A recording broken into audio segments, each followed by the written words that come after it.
आज भी हम इन उलमा के मुक़द्दस कदमों से लिपट जाएं तो फिर हमारी वही शान वापस आ जाएगी जो किसी ज़माने में हमारी शान हुआ करती थी।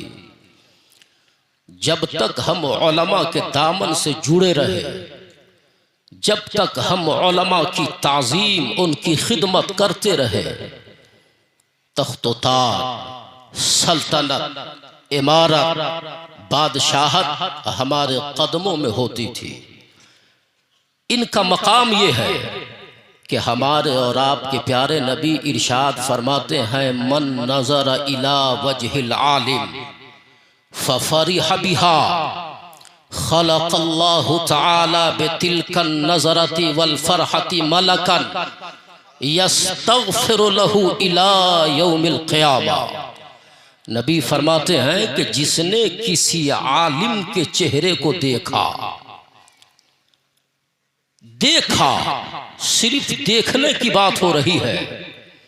आज अल्लाह दौलत दे, माल अता करे, तो बहुत से लोग ऐसे हैं जो ये सोच कर के 5,000 कमाने वाला है ये मौलवी, छप्पड़ पोश मकान में रहने वाला है ये मौलवी, इसकी क्या ताजीम की जाए। आलिम को देखकर चेहरा फेर लेते हैं कुछ लोग, लेकिन अल्लाह अकबर, हमारे और आपके नबी इरशाद फरमाते हैं, मन नजर इला वजहिल आलिम, जिसने किसी आलिम के चेहरे को देखा और देख करके खुश हो गया, देख के खुश हुआ, फफरिह बिहा, आलिम का चेहरा देखा, आलिम को देखकर चेहरा न फेरा। और अगर कोई ऐसा करता है कि आलिम को हकीर समझकर, आलिम को कमतर समझकर अपना चेहरा फेर लेता है, तो हमारे उलमा फरमाते हैं, जिस ख्वाजा गरीब नवाज के नाम से मंसूब ये जलसा है, हमारे वो ख्वाजा अपनी किताब में लिखते हैं एक वाकया कि एक आदमी था जो उलमा को देखता था तो अपना चेहरा फेर लेता था, उलमा को मामूली समझता था, हकीर समझता था।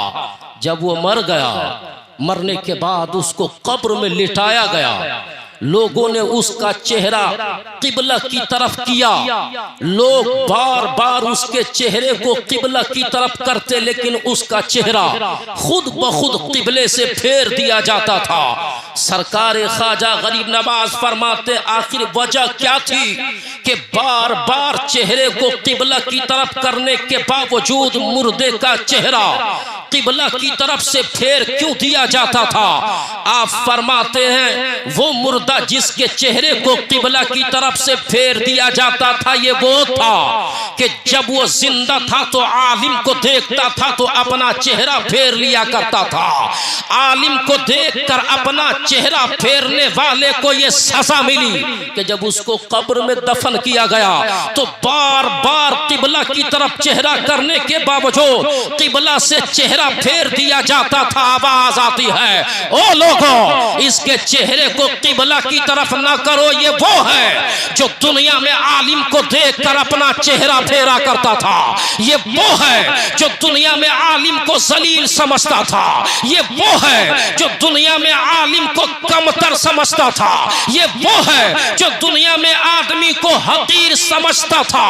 और जिंदगी में आलिम का चेहरा देखकर चेहरा फेरने की ये सजा दी जा रही है कि ये दुनिया में आलिम को देखकर चेहरा फेरा करता था, तो आज मरने के बाद इसके चेहरे को किबला की तरफ से फेर दिया गया है। ओ मेरे भाइयों, इन उलमा का मकाम बड़ा आला है, इनकी इज्जत, इनकी ताजीम हमें करनी चाहिए। हमारे नबी फरमाते हैं, इनका चेहरा देख करके चेहरा न फेरो, मन नजर इला वजहिल आलिम, जिसने किसी आलिम के चेहरे को देखा, फफरिह बिहा, और आलिम का चेहरा देख करके खुश हो गया, आलिम को देखने के बाद उसके चेहरे पर खुशी हो गई, तो नबी फरमाते हैं, खलक़ल्लाहु तआला बितिलकन नज़रती वल फरहती मलका। तो जब कोई आदमी किसी आलिम की तरफ नजर करता है तो जितनी बार आलिम के चेहरे को देखकर खुशी का इजहार करता है, मेरे मुस्तफा फरमाते हर नजर के बदले अल्लाह एक फरिश्ता पैदा फरमाता है। हर नजर के बदले अल्लाह एक फरिश्ता पैदा फरमाता है। और वो फरिश्ता करेगा क्या? आज ये शाबानुल मुअज्जम का महीना चल रहा है, हर मुर्दा अपनी कब्र में इंतजार कर रहा होता है, मेरा बेटा मेरे लिए दुआ करेगा, मेरा बेटा मेरी कब्र पे फातिहा पढ़ने आएगा, मेरा बेटा जिसके लिए मैंने पूरी जिंदगी कुर्बान कर दी थी, जिसके लिए तमाम तर मशक्कतों को बर्दाश्त किया था, बाप कब्र में इंतजार कर रहा होता है, मेरा वो बेटा मेरे लिए दुआ करेगा, मेरा वो बेटा मेरे लिए फातिहा पढ़ेगा। लेकिन ये जरूरी नहीं है कि उस बाप का बेटा उसके लिए फातिहा पढ़ेगा, उस बाप का बेटा उसके लिए कुरान पढ़ेगा, उस बाप का बेटा उसके लिए दरूद खानी करेगा। नहीं, होता तो ये है कि बाप किसी का मरता है दुआ के लिए किसी को बुलाया जाता है, माँ किसी की मरती है दुआ के लिए किसी को बुलाया जाता है, बाप की छोड़ी हुई सारी दौलत बेटा लेता है, बाप की छोड़ी सारी जायदाद बेटे की। लेकिन वही बाप जब मर जाता है तो अपने बाप के लिए दुआ करने के लिए कारी एजाज साहब आएंगे। किसी और का बाप मरा है लेकिन दुआ करने के लिए अल्लामा मुमताजुल हसन आएंगे, अल्लामा अरशद आएंगे। अल्लाह अकबर, अल्लाह अकबर। यानी बाप किसी और का मरा और बाप के लिए दुआ कोई और करेगा। वजह क्या है? क्योंकि हमने अपने बच्चों को कुरान की तालीम दी ही नहीं कि मेरे मरने के बाद मेरा बच्चा मेरे लिए कुरान पढ़े। मैंने अपने बच्चों को सूरह फातिहा सिखाया ही नहीं कि मेरे मरने के बाद मेरा बेटा सूरह फातिहा पढ़े। याद रखो, जिस बेटे के लिए इंसान सारी मुसीबतों को बर्दाश्त करता है, ये कोई जरूरी नहीं कि मरने के बाद वो बेटा दुआ करे, लेकिन इन मुकद्दस उलमा का मकाम समझे। मेरे नबी फरमाते हैं मन नजर इला वजहिल आलिम, जो किसी आलिम को देखता है और देखने के बाद खुश होता है तो नबी फरमाते खलक़ल्लाहु तआला बितिलकन नज़रती मलकन। तो हर नजर के बदले अल्लाह एक फरिश्ता पैदा करता है। वो फरिश्ता करता क्या है? नबी फरमाते यस्तगफिरु लहू, आलिम को देखकर जो आदमी खुशी का इजहार करता है अल्लाह फरिश्ता पैदा करता है। उस फरिश्ते की ड्यूटी ये होती है कि क़यामत तक, तवज्जो से सुनना, नबी फरमाते वो फरिश्ता क़यामत तक उस आदमी की मग़फ़िरत के लिए दुआ करता है जो आदमी आलिम को देखकर खुशी का इजहार करता है। नारे तकबीर, नारे रिसालत, सरकारे गरीब नवाज कॉन्फ्रेंस, अज़मते कुरान, अज़मते कुरान, उलमाए अहले सुन्नत। बेटा दुआ करे न करे, लेकिन एक मर्तबा हमने इन मुक़द्दस उलमा के चेहरे को देख लिया और हम खुश हो गए। अल्लाह तेरा एहसान कि तूने आलिम का दीदार करा दिया। ऐ अल्लाह तेरा हजार एहसान कि तूने अपने दीन के आलिम के चेहरे को देखने का मौका अता कर दिया। अल्लाह अकबर। इनकी शान ये है जब अपना बेटा दुआ न करेगा ना तो उस वक्त दुआ अल्लाह का वो फरिश्ता करेगा जो उस वक्त पैदा किया जाएगा जब हम आलिम का चेहरा देखकर खुश होंगे। इतना ही नहीं, अल्लाह अकबर, जो किसी आलिम की ताजीम इसलिए करता है कि वो आलिम है, आलिम की ताजीम इसलिए करता है कि वो आलिम है। अल्लाह अकबर, लाख गुनहगार हो, लाख सियाकार हो, पापी हो, बदकार हो, लेकिन आलिम की ताजीम इसलिए करता है कि वो दीन का आलिम है, नबी का वारिस है, नबी का नायब है। तो फायदा क्या होता है? अल्लाह अकबर, अल्लाह अकबर। जमाना हजरत इमाम मालिक या हजरत इमाम अहमद इब्न हम्बल रदियल्लाहु ताला अन्हु का है। ये दोनों फिक़ह के अजीम इमाम, बहुत बड़े इमाम, बहुत बड़े आलिम। अल्लाह अकबर, उनका जमाना है। जरा तवज्जो से सुनिएगा, उनका जमाना है। उनके जमाने में एक आदमी का इंतकाल हो जाता है, लोग उसको दफन कर देते हैं। दफन करने के बाद कुछ दिनों के बाद वही मुर्दा एक आदमी की ख्वाब में आता है। ख्वाब में जब आता है तो ख्वाब में देखने वाला पूछता है, मा फ़अलल्लाहु बिका, ऐ मेरे भाई जरा ये तो बता, मरने के बाद जब हमने तुम्हें कब्र में लेटा दिया तो तुम्हारे साथ अल्लाह ने क्या मामला फरमाया? जब मुनकर नकीर तेरी कब्र में आए तो तेरा क्या हाल हुआ, तेरे साथ क्या हुआ? अल्लाह अकबर। ख्वाब देखने वाला मुर्दे से पूछता है, भाई ये बता, मरने के बाद तेरे साथ क्या हुआ? तो वो मुर्दा ख्वाब में जवाब देता है, सुनो सुनो, जब मैं मर के कब्र में आया तो मेरे आमाल इस लायक तो नहीं थे कि मैं बख्श दिया जाता।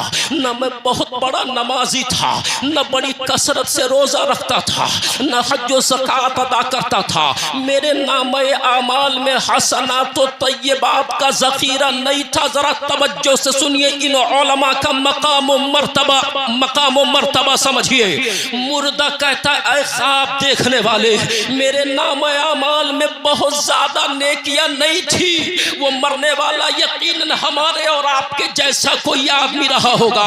हमारी हालत क्या है? हम दिन के उजाले में भी गुनाह करते हैं, रात की तारीकी और रात के सन्नाटे में भी गुनाह करते हैं। सर के बाल से लेकर के पैर के नाखून तक हमारा पूरा वजूद गुनाहों में डूबा हुआ है। हमारी ही तरह रहा होगा वो आदमी। कहता है, ख्वाब देखने वाले, जब मैं मर गया तो मेरे नामे आमाल में बहुत ज्यादा नेकियां नहीं थी कि मैं बख्श दिया जाता, लेकिन बहुत ज्यादा नेकियां न होने के बावजूद भी अल्लाह ने मुझको बख्श दिया। ख्वाब देखने वाला कहता, जरा ये तो बताओ, जब तुम्हारे पास नमाज का ज़ख़ीरा न था, जब तुम्हारे पास रोजे का ज़ख़ीरा न था, जब तुम्हारे पास हसनात व तय्यबात का ज़ख़ीरा न था, जब तुम्हारे पास सदक़ात व खैरात का ज़ख़ीरा न था, कहाँ है बोला जो थोड़ी थोड़ी नमाज की पाबंदी करने के बाद इमाम पर उंगली उठाने लगते हैं? जरा इबादत क्या करने लगे कि उलमा की गुस्ताखी पर उतार आते हैं।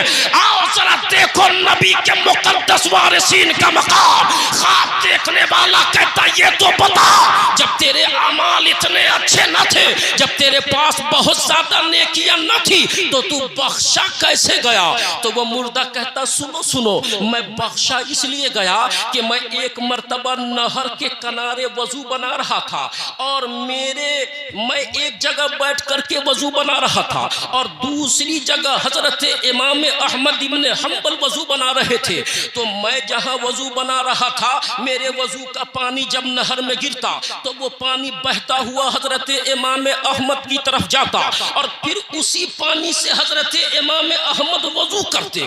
फरमाते, जब मैंने ये देखा तो मेरे दिल को ये गवारा न हुआ कि मेरे हाथ का धोवन, मेरे हाथ का गोसाला बहकर एक आलिम के पास जाए और फिर उसी पानी से एक आलिम वजू बनाए। अल्लाह अकबर। वो मुर्दा कहता है, सुनो सुनो, मैंने अपनी जिंदगी में जब देखा कि मेरे हाथ का धोवन बह करके वक्त के एक आलिम के पास जा रहा है और उसी पानी से वो आलिम हाथ धो रहा है, तो मेरे दिल को ये गवारा न हुआ।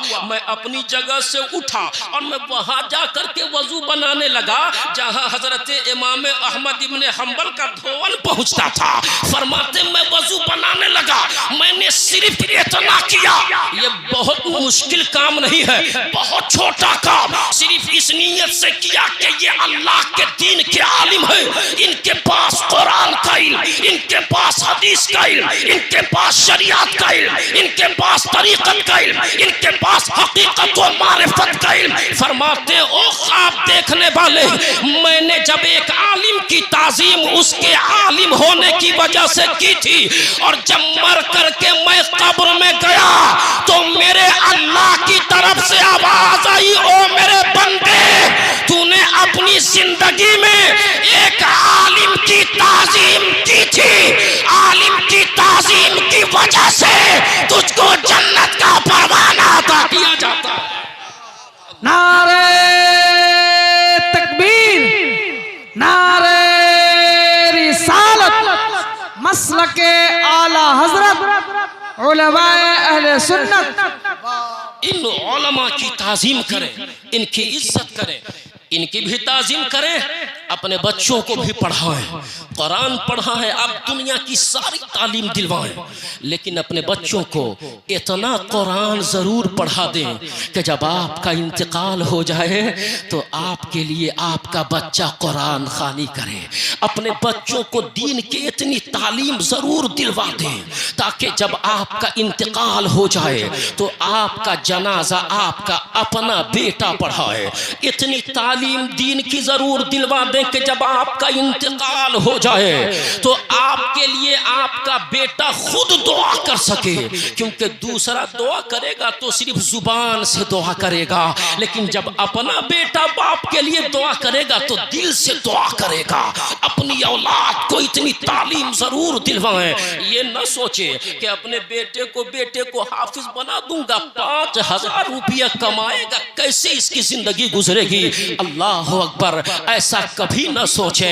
अल्लाह ने कुरान के हाफिजों को इतना बड़ा मकाम अता किया है, अल्लाह ने कुरान के आलिमों को इतना ऊंचा मकाम अता किया है। रिस्क देने वाला अल्लाह है, रोजी का जिम्मा अल्लाह ने अपने जिम्मे करम पर ले लिया है। ये न सोचें कि बेटा आलिम बनेगा तो 5-6 हजार में क्या करेगा, बेटा हाफिज बनेगा तो 6 हजार में क्या करेगा। नहीं नहीं, अल्लाह अकबर। आए जरा मैं आपको एक बात सुनाता हूँ, और अपने इमाम जिनकी हम तकलीद करते हजरत इमाम आजम रदी अल्लाह ताला अन्हो, उनकी जिंदगी का एक वाक़या सुनाता हूँ। हजरत इमाम आजम रदी अल्लाह ताला अन्हो के एक शागिर्द हैं हजरत इमाम अबू यूसुफ रदी अल्लाह ताला अन्हो। हजरत इमाम अबू यूसुफ फरमाते हैं, मैं बच्चा था, बचपने में मेरे अब्बा का इंतकाल हो गया, मैं यतीम हो गया। मेरी माँ ने मुझको मजदूरी करने के लिए एक कपड़ा धुलने वाले के पास काम पर लगा दिया, ताकि वहां उसके पास रहकर मैं कपड़ा धुलूंगा, और कपड़ा धुलने के बाद जो उजरत मिलेगी उसी से मेरी जिंदगी गुजरेगी। फरमाते हैं, मैं उस कपड़ा धोने वाले के पास जाने लगा, जाता, कपड़ा धुलता, और जो कुछ उजरत मिलती उसी से मेरे घर का काम चलता। फरमाते एक दिन ऐसा हुआ, जब मैं जा रहा था तो मैंने देखा कि अपने वक्त का बहुत बड़ा इमाम हजरत इमाम आजम अपने चंद शागिर्दों को कुरान की तालीम दे रहे थे। फरमाते जब मैं वहां से गुजरा तो मैं भी वहीं बैठ गया, मैं पढ़ने लगा, और जब मैं पढ़ने लगा तो मुझको इतना अच्छा लगा कि मैं अब मजदूरी के लिए जहां मेरी माँ ने लगाया था वहां न जाता, और रोजाना आकर के इमाम आजम की दरसगाह में बैठ करके इल्म हासिल करने लगता। अल्लाह अकबर। कहते हैं जब मेरी माँ को पता चलता कि ये तो काम करने नहीं जाता है, ये पढ़ने के लिए रास्ते में बैठ जाता है, फरमाते हैं मेरी माँ आती इमाम आजम की दरसगाह से मुझको उठा करके फिर उसी कपड़े वाले के पास मुझको मजदूरी करने के लिए ले जाती। एक बार पहुंचाती, 2 बार पहुंचाती, लेकिन मुझको इमाम आजम की दरसगाह में बैठ करके पढ़ना इतना अच्छा लगता था कि मैं माँ से छुपा कर आकर के पढ़ने लगता। फरमाते हैं कि एक मर्तबा मेरी माँ को बड़ा गुस्सा आया। मेरी माँ इमाम आजम की बारगाह में आती है और कहने लगती है कि ऐ मौलाना, आपने मेरे बच्चे को खराब कर दिया है, बिगाड़ दिया है आपने मेरे बच्चे को।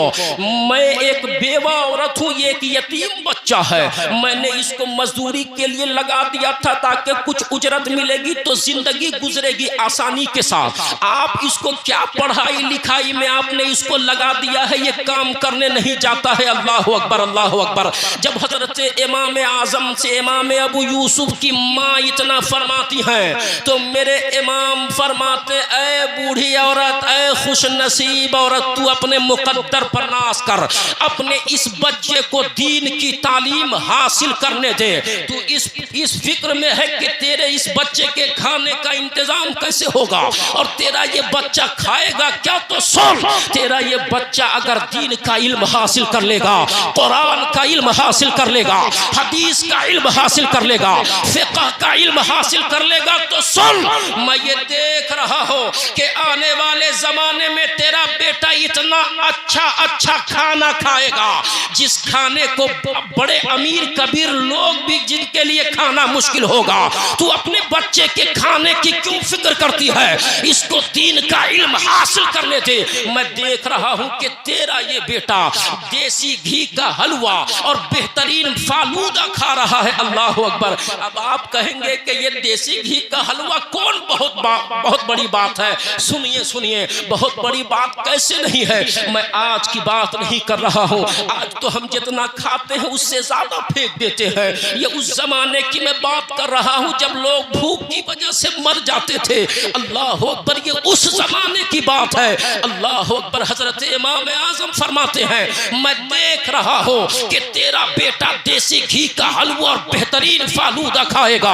अल्लाह अकबर। हजरत इमाम आजम से हजरत इमाम अबू यूसुफ की माँ कहती है, ऐसा लगता है कि आपका दिमाग चल गया है बुढ़ापे की वजह से। मैं गरीब आदमी, मेरा बेटा ऐसा खाना कहाँ से खाएगा? इमाम आजम फरमाते, पहले दीन का इल्म तो इसको हासिल करा।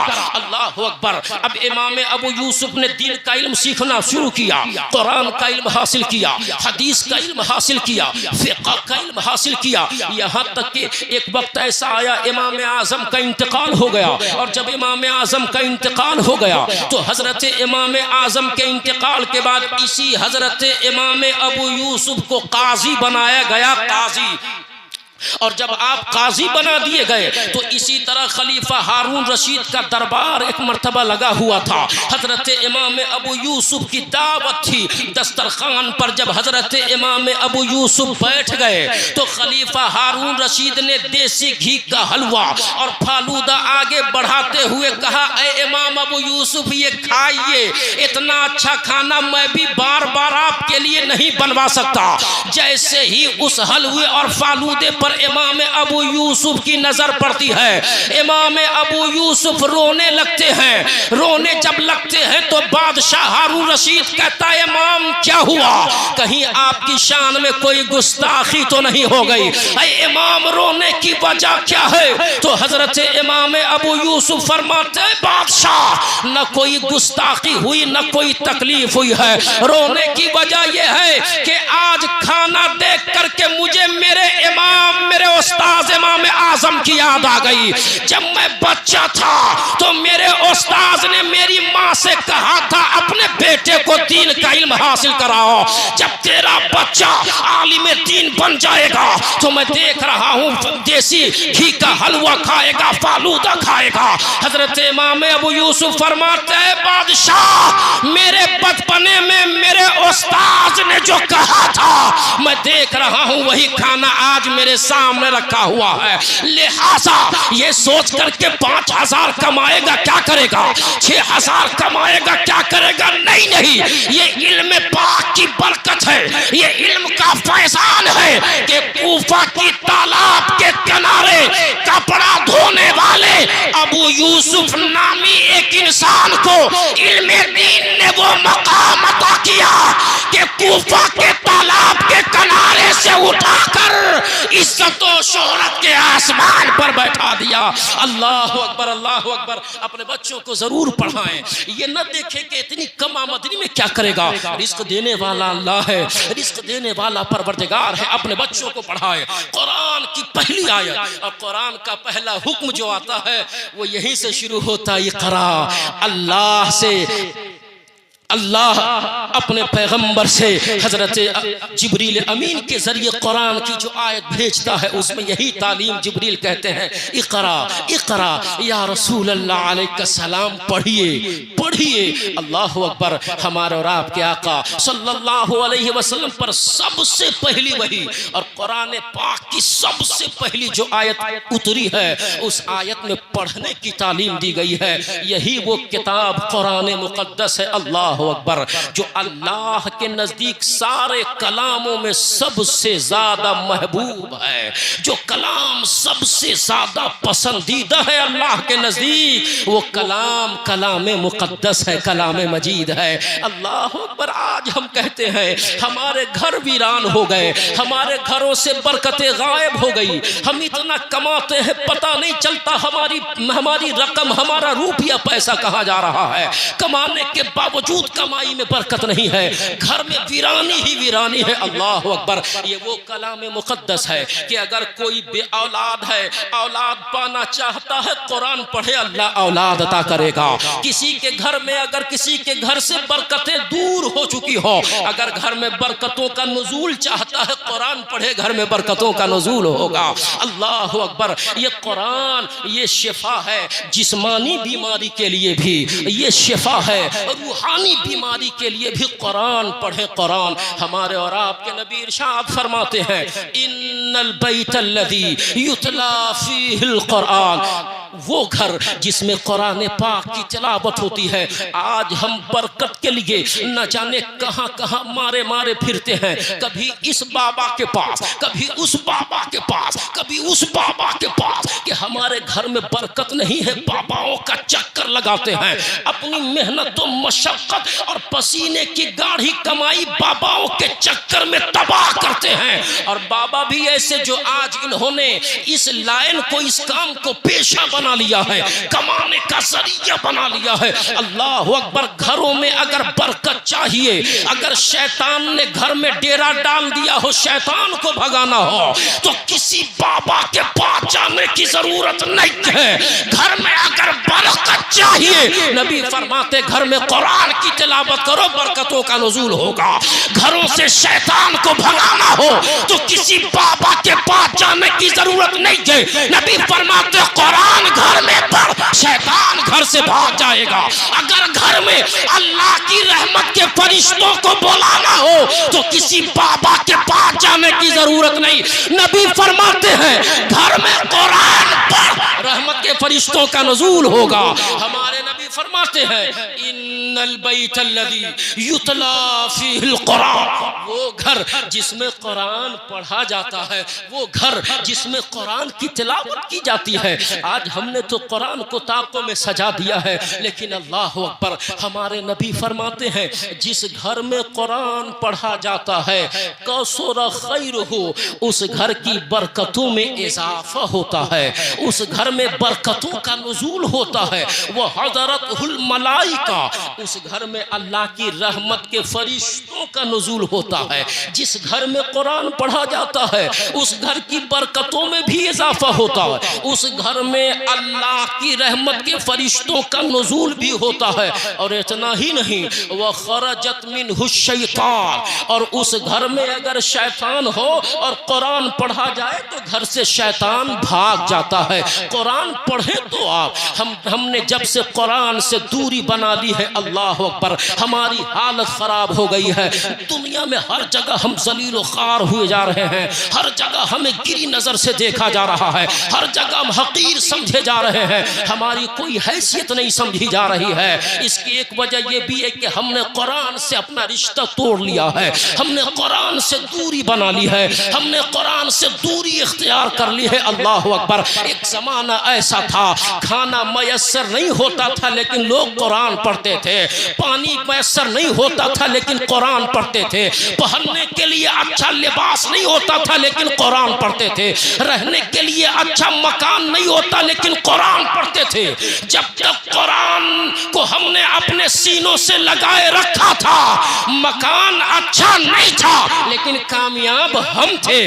जब तक कुरान को सीने से हमने लगा कर रखा, हमारे बदन पर लिबास अच्छे अगरचे न थे लेकिन लेकिन कामयाब हम थे जब तक हमने कुरान को अपने सीने से लगा कर रखा था। हमारे पास मकान अच्छे न थे लेकिन कामयाबी हमारे पास थी। आज क्या वजह है? आज हमारे पास माल भी है, आज हमारे पास दौलत भी है, आज हमारे पास जमीन और जायदाद भी है, खाने के लिए बेशुमार अंबार है गल्लों के, पहनने के लिए अच्छे से अच्छे कपड़े हैं, रहने के लिए अच्छा से अच्छा मकान। इन सारी चीजों के होने के बावजूद आज हम जलीलो खार क्यों हो रहे हैं? उसकी एक वजह यह भी है कि कुरान से हमने दूरी बना ली है। कुरान आज भी अगर हम सीने से लगा लें, आज भी अगर हमने कुरान को याद करना और कुरान की तिलावत शुरू कर दिया, अल्लाह अकबर, तो ये एक ऐसी किताब है कुरान जिसके बारे में हजरत उमर रदी अल्लाह ताला अन्हु फरमाते हैं कि ये वो कुरान है जिसके जरिए अल्लाह एक कौम को बुलंदी अता करेगा और एक कौम को जलील खार करेगा।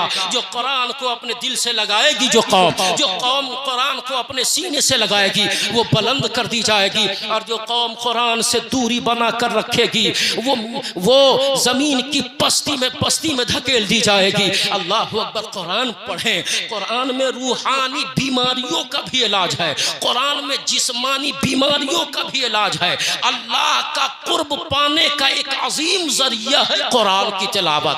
जो कुरान की तिलावत करता है, हमारे और आपके प्यारे आका इरशाद फरमाते हैं कि अल्लाह के बारगाह का कुर्ब पाने के लिए जो सबसे बड़ा जरिया है वो जरिया है कुरान पाक की तिलावत करना। जो कुरान की तिलावत करता है वो अल्लाह की बारगाह का महबूब हो जाता है। अल्लाह अकबर। यूं तो पूरी दुनिया कुरान के पीछे लगी है, लेकिन जो कुरान के मानने वाले हैं वो भी कुरान से दूरी बनाए हुए हैं। अल्लाह अकबर, अल्लाह अकबर। कभी कुरान की आयतों पर हमला होता है, कभी कुरान की सूरतों पर, कभी कुरान के अहकाम में तब्दीली की बात आती है। अल्लाह अकबर। एक गैर आदमी कुरान पढ़ करके कहता है कि कुरान में ये है, लेकिन जो कुरान का मानने वाला है, जो कुरान के अहकाम पर अमल करने वाला है, उसको कुरान नहीं पढ़ने आता। कितने अफसोस की बात है। अल्लाह अकबर। हर दौर में, हर जमाने में इस कुरान के खिलाफ लोगों ने आवाज उठाई है, लेकिन ये कुरान कोई इंसान का कलाम नहीं, ये तो अल्लाह का कलाम है, अल्लाह का। और ये ऐसा कलाम कि जिस तरह जब वो नाजिल हुआ हमारे पैगंबर पर, तो जिस तरह वो नुज़ूल के वक्त था उसी तरह या रसूल अल्लाह जिंदाबाद, अल्लाह या रसूल अल्लाह, अल्लाह या रसूल अल्लाह सल्लल्लाहु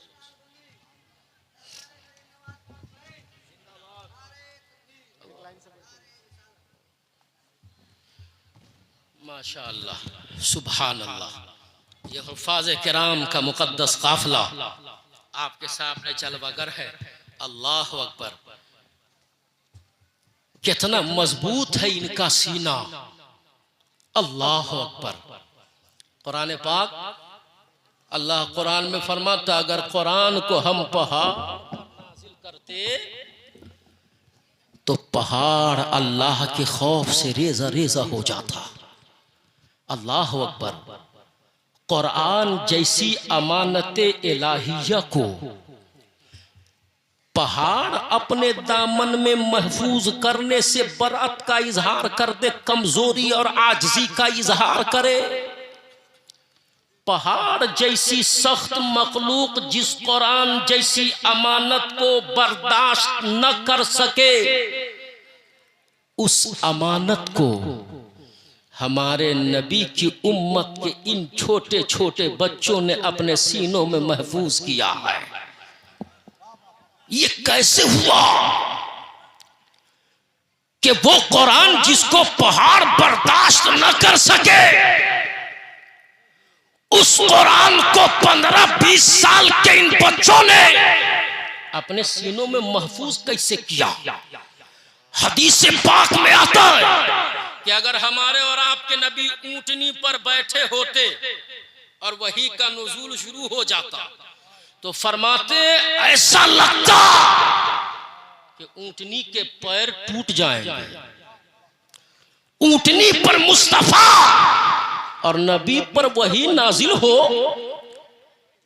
तो ऊंट के इतने मजबूत कदम बर्दाश्त न कर सके और ऊंटनी जमीन पर अपने पांव को टेक दे। अल्लाह अकबर। जिस कुरान की एक आयत को ऊंट के कदम बर्दाश्त न कर सके, जिसको पहाड़ बर्दाश्त न कर सका। एक सहाबी कहते हैं हुजूर अकरम सल्लल्लाहु अलैहि वसल्लम मेरी जानों पर सर रख करके सोए हुए थे, आराम फरमा रहे थे। अचानक वही का नुज़ूल हुआ। हुजूर का सर है सहाबी की जान पर, वही नाजिल हुई। सहाबी कहते ऐसा लगता था कि मेरी जान फट जाएगी। वही तो हमारे नबी पर नाजिल हो रही थी और नबी का सर सहाबी की रानों पर। फरमाते ऐसा लगता था कि मेरी रान फट जाएगी। अब आप अंदाजा करें कि जिस कुरान जैसी अमानत को पहाड़ बर्दाश्त न कर सके, कुरान की एक आयत की अमानत को ऊंट के कदम बर्दाश्त न कर सके, पूरा कुरान बिस्मिल्लाह की बात से लेकर वन्नास के सीन तक इन छोटे छोटे बच्चों ने अपने सीने में किया। कैसे, कितनी कुव्वत है इनके सीनों में, कितना पावर अता किया अल्लाह ने इनके सीनों में। आप कहेंगे मौलाना पहाड़ जैसी सख्त मखलूक जब बर्दाश्त न कर सकी तो ये कैसे? तो इन मुकद्दस उलमा की मौजूदगी में बताता हूं, सुनो। अगर ये छोटे छोटे बच्चे अपने सीने में कुरान महफूज करते हैं ना, तो इनका हिफ्ज करना भी हमारे नबी के मोजेजात में से एक मोजेजा है। अल्लाह ने हमारे नबी को वो मोजेजा अता किया कुरान की सूरत में कि रहती दुनिया तक हमारे नबी का ये मोजेजा बाकी रहेगा। जब जब कोई कुरान को अपने सीने में महफूज करेगा तब तब नबी के मोजेजे का ज़ुहूर होगा। अगर मेरे मुस्तफा ने कुरान को अपने सीने में महफूज न किया होता तो दुनिया की कोई ताकत, दुनिया का कोई इंसान कुरान को अपने सीने में महफूज न कर पाता। इन हुफ्फाज के सीने वो मुकद्दस सीने हैं, इनके सीनों पर मुस्तफा के सीनों से डायरेक्ट ताल्लुक हो गया। इनके सीनों का ताल्लुक डायरेक्ट मुस्तफा के सीने से। एक बात सुनिए, क्या मकाम है इनका। आहा, इनका फटा हुआ कपड़ा देखकर, इनके पैर में टूटी हुई चप्पल देखकर ये न सोचिएगा कि ये मामूली लोग हैं। यहां मामूली दिखने वाले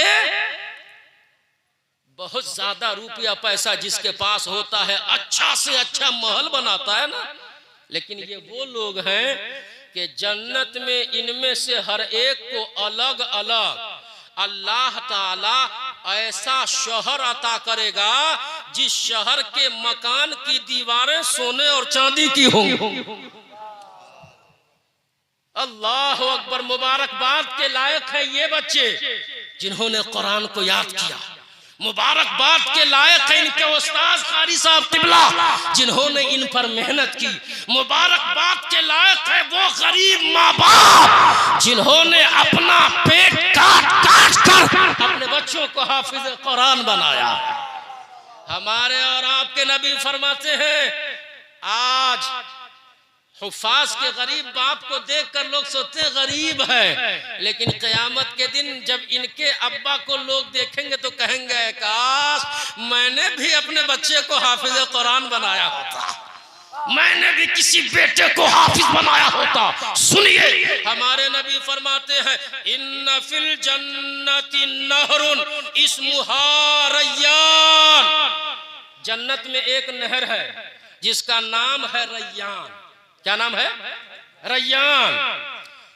अलैहा मदीनतुन मिन मरजान। जरा रियायत सजा देखिए, इन्न फिल जन्नत नहरुन इस्मुहा रय्यान अलैहा मदीनतुम मिन मरजान। जन्नत में एक नहर है जिसका नाम है रय्यान, और उसके किनारे किनारे एक शहर है जो मरजान के मोतियों से बना हुआ है जन्नत में।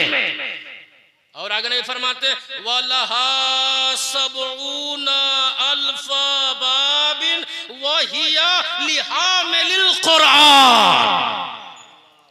रय्यान, मरजान, कुरान। या रसूल अल्लाह तेरे आगे यूं है दबे लचे फुसहा अरब के बड़े बड़े, कोई जान मुंह में जुबान नहीं बल्कि जिस्म में जान है। हुजूर फरमाते जन्नत में एक नहर है, उस नहर के किनारे एक शहर आबाद है। अब वो शहर है मरजान के मोतियों का।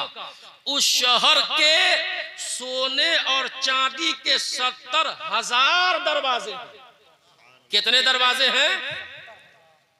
अब वो मालदार जो अपने बच्चे को इंजीनियर बनाता है वो तो सीना तान के चलता, डॉक्टर बनाता है सीना तान के चलता, जबकि हक उस बाप को है सीना तान के चलने का जिस बाप ने अपने बच्चे को हाफिज़ कुरान बनाया है, जिस बाप ने अपने बेटे को आलिम कुरान बनाया। बेटा इंजीनियर, डॉक्टर, कुछ भी हो, सारी दौलत यही रह जाएगी, सब यही।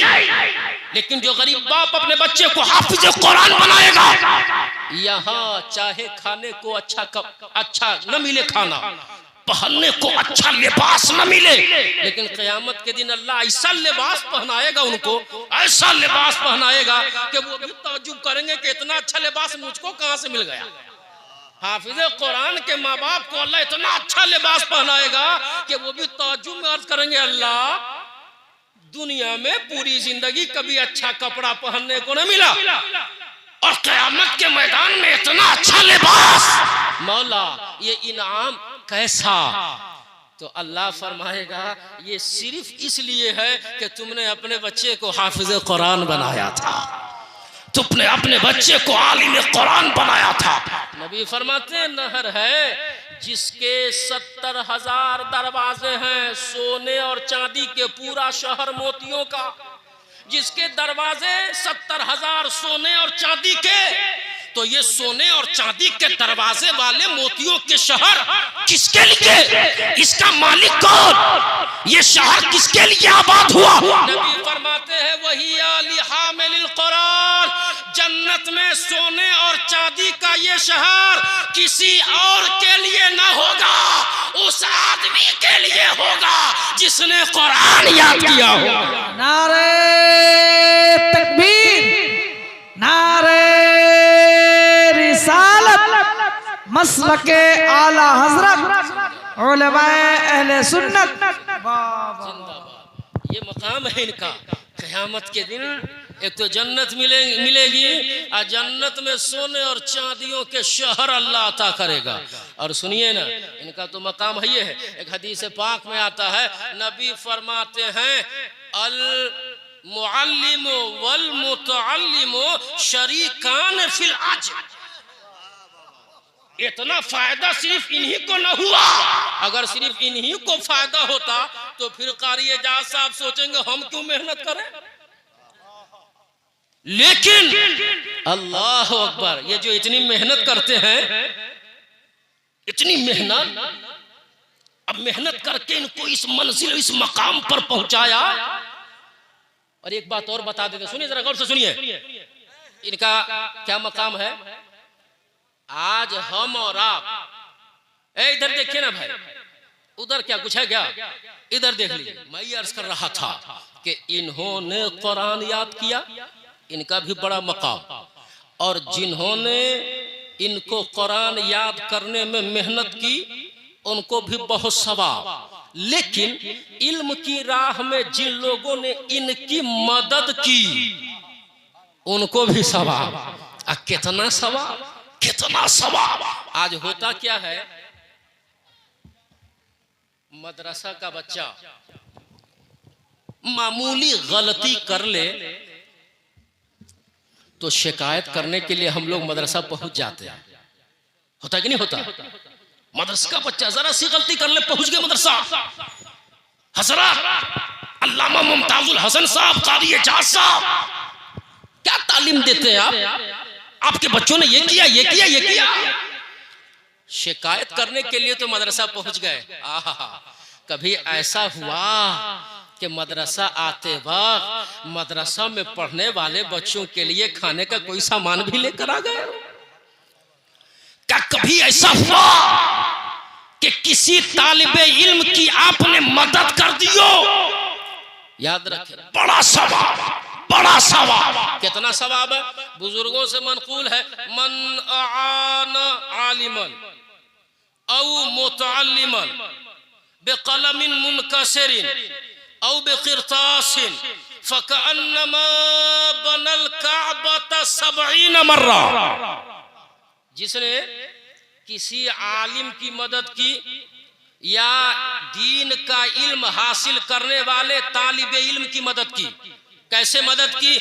बेकलमिन मुनकसिरिन, इसमें तो तस्करा टूटे हुए कलम के जरिए, औ बेकिरतासिन, या कापी के जरिए। किसी तालिब इल्म को आपने कलम दे दिया, बाबू आप पढ़ रहे हैं, आपको इसकी जरूरत है, ये कलम आप मेरी तरफ से रखिए। बाबू आप पढ़ रहे हैं, आपको कापी की जरूरत है, ये कापी आप मेरी तरफ से रखिए। 5 रुपये का कलम, 5 रुपये की कापी एक आदमी ने दीन के तालिबे इल्म को दिया अपनी तरफ से। आपने किसी मदरसा अरबिया इस्लाहुल मुस्लिमीन में पढ़ने वाले बच्चे की मदद की कलम के जरिए, कापी के जरिए, तो हुआ क्या? सवाब कितना मिलेगा? फकअन्नमा बनल काबता 70 मर्रा। दिया 5 रुपये का कलम, दिया 5 रुपये की कापी, लेकिन सवाब इतना, गोया उसने 70 मर्तबा खाने काबा की तामीर की। अल्लाह अकबर। तो जहां बच्चों की बात बात पर शिकायत करते हैं, वहीं दीन का इल्म हासिल करने वाले इन बच्चों की मदद कर दिया करें, अल्लाह बेशुमार सवाब अता करेगा, सवाब ही सवाब। और जहां अपनी माँ अपने बाप के लिए आप कुरान खानी करवाते हैं, दरूद खानी, मिलाद खानी करवाते हैं, दीन का इल्म हासिल करने वाले बच्चों की मदद करके दुआ कर दीजिए, अल्लाह मैंने जो तेरे दीन का इल्म हासिल करने वाले बच्चे की मदद की है, ऐ अल्लाह इस पर जो सवाब तू मुझे अता करे, मेरी माँ मेरे बाप को भी सवाब अता कर दे। तो कलम 5 रुपये का आप देंगे तालिबे इल्म को, लेकिन अल्लाह आपकी माँ और आपके बाप को 70 मर्तबा खाने काबा बनाने का सवाब अता करे। अल्लाहु अकबर। तो जिन बच्चों ने कुरान हिफ्ज किया वो बच्चे मुबारकबाद के लायक, जिन असातिज़ा ने इल्म की राह में इनकी मदद की वो भी काबिल मुबारकबाद, जिन माँ बाप ने इनको हाफिज बनाया वो माँ बाप काबिल मुबारकबाद, और जिन लोगों ने इल्म दीन तलबे इल्म की राह में इनकी मदद की वो लोग भी काबिल मुबारकबाद हैं। अल्लाह बेशुमार अजर अता करेगा। कुरान पाक में अल्लाह फरमाता है, इक़रा बिस्मि रब्बिकल्लज़ी खलक़। महबूब पढ़िए अपने रब के नाम से जिसने पैदा किया। पहली तालीम, पहला हुक्म पढ़ने का आया। और हमारे और आपके नबी इरशाद फरमाते हैं, कुरान के हाफिज, कुरान के आलिम ये अल्लाह के दोस्त हैं।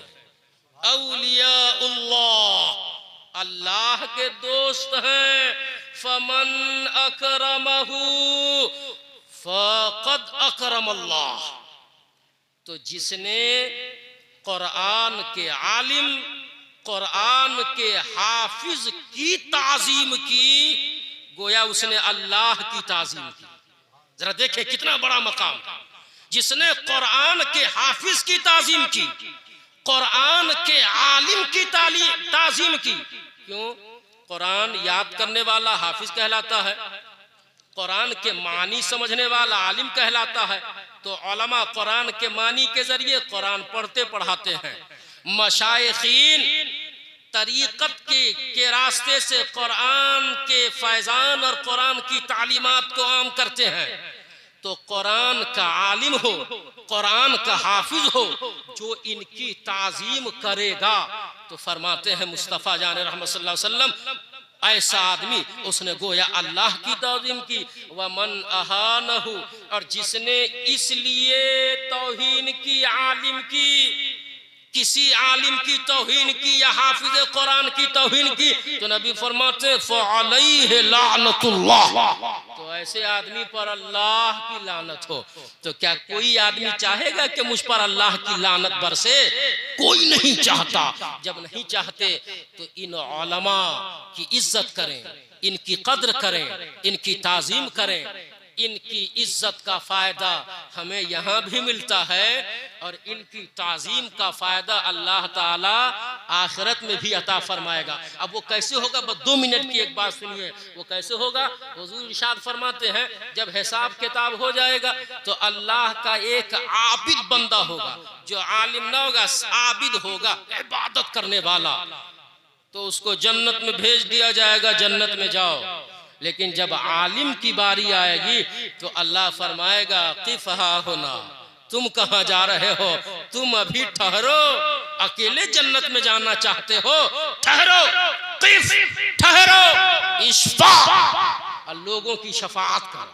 ये उलमा जिनको कुछ लोग दुनिया में मामूली समझते हैं, ये महशर के मैदान में जब सब साथ छोड़ देगा, ये उलमा काम आएंगे। अल्लाह फरमाएगा, क़िफ़हा हुना, अरे आलिम तू यहाँ ठहर, क्योंकि जब तू आलिम बना तो तेरे तलबे इल्म की राह में बहुतों ने मदद की है। उनको छोड़कर अकेले जन्नत में जाना चाहता, आप भी चला जाएगा, लेकिन अल्लामा मुमताजुल हसन साहब को रोका जाएगा, रुको, क़िफ़ा होना। कारी एजाज साहब, ये हमारे मुक़द्दस उलमा, आलिम को रोका जाएगा, रुको। जब तुम इल्म हासिल कर रहे थे तो कोई वो था जिसने तुमको पढ़ने के लिए किताब दी थी, कोई वो था कि जिस मदरसा में तुम पढ़ते थे तुम्हारे खाने का उसने इंतजाम किया था, कोई वो है जिसने तुम्हारे लिए दुनिया में पहनने रहने का इंतजाम किया था। आज जन्नत में जाने की बारी आई तो अकेले जन्नत में जा रहे, नहीं, रुको। और दुनिया में जिन जिन लोगों ने तुम्हारी मदद की है, जिस हैसियत से, जिस एतबार से, सबको महशर के मैदान में तलाश करो, तलाश करके जमा करो, अब सबको अपने साथ जन्नत में ले जाओ। तो एक आलिम अब सबको एक एक का चेहरा देखेगा, तो दुनिया में जिसने किसी आलिम को पानी पिलाया होगा उसको आलिम अपने साथ ले लेगा, जिसने किसी आलिम को वजू कराया होगा आलिम उसको अपने साथ लेगा, जिसने आलिम को खाना खिलाया होगा आलिम उसको अपने साथ लेगा। इसी तरह जिन जिन लोगों ने तलबे इल्म की राह में एक आलिम की मदद की होगी, वो आलिम उन तमाम लोगों को जमा कर लेगा। जमा करने के बाद रब की बारगाह में अर्ज करेगा, परवरदिगार ये तेरे वो बंदे हैं कि जब मैं तेरे दीन का इल्म हासिल कर रहा था तो तेरे इन बंदों ने मेरी मदद की थी। अल्लाह फरमाएगा, बता चाहता क्या है? वो आलिम बंदा अर्ज करेगा, परवरदिगार तेरे जिन बंदों ने दुनिया में मेरी मदद की थी, मैं चाहता ये हूं कि इन सब को अपने साथ जन्नत में ले जाओ। एक जन्नती जब रब की बारगाह में अर्ज करेगा, परवरदिगार जब मैं तेरे दीन का इल्म हासिल कर रहा था, जिन लोगों ने दुनिया में मेरी मदद की थी, मैं चाहता हूं सबको अपने साथ जन्नत में ले जाओ। अल्लाह की रहमत मचलेगी। अल्लाह फरमाएगा, मेरे बंदे दीन का इल्म हासिल करने की राह में जितने लोगों ने तेरी मदद की है, तू सबको अपने साथ लेकर जन्नत में चला जा। अल्लाहु अकबर। ये फायदा महशर के मैदान में अल्लाह ताला उन लोगों को अता फरमाएगा जो दुनिया में उलमा से मोहब्बत करते हैं, उलमा की ताज़ीम करते हैं, उलमा की मदद करते हैं दीन की राह में। इनसे मोहब्बत कीजिए। हम दुआ करते हैं अल्लाह ताला इन बावकार, इन मुक़द्दस उलमा से मोहब्बत करने की, इनकी ताज़ीम की हम सबको तौफीक अता फरमाए। इन बावकार उलमा का साया हमारे सरों पर तादेर कायम फरमाए और इनके सदक़े अल्लाह हम सबको इज्जत के साथ इज्जत वाली जिंदगी अता करे। अल्लाह ताला इस्लाम, अहले इस्लाम को सरबुलंदी और सुरखुरी अता फरमाए। इस इदारे को अल्लाह ताला दिन दूनी रात चौगुनी तरक्की अता फरमाए। इस इदारे के जुमला मुअल्लिमीन, मुतअल्लिमीन, मेंबरान, अराकीन, मुआविनीन की अल्लाह ताला गैब से मदद फरमाए। आमीन या रब्बल आलमीन बेजाह हबीबी का सैयदुल मुरसलीन सल्लल्लाहु अलैहि वसल्लम। इस गुफ्तगू के दरमियान मेरे मुंह से कोई बात ऐसी निकली हो जो इंदल्लाह इंदर रसूल नापसंदीदा हो तो मैं आप सबको गवाह बनाकर तौबा करता हूँ और आप भी मेरे साथ तौबा कर लें ताकि मौजूद फरिश्ते गवाह हो जाएं। सारे लोग पढ़ें अस्तगफिरुल्लाह रब्बी मिन कुल्ली ज़म्बिन व अतूबु इलैह। कलमाशी पढ़ें ला इलाहा इल्लल्लाह मुहम्मदुर रसूलुल्लाह। एक बार और पढ़ें ला इलाहा इल्लल्लाह मुहम्मदुर रसूलुल्लाह सल्लल्लाहु अलैहि वसल्लम। इस्लाम जिंदाबाद, मुसलमान पाइंदाबाद। अस्सलामु अलैकुम व रहमतुल्लाहि व बरकातुहू।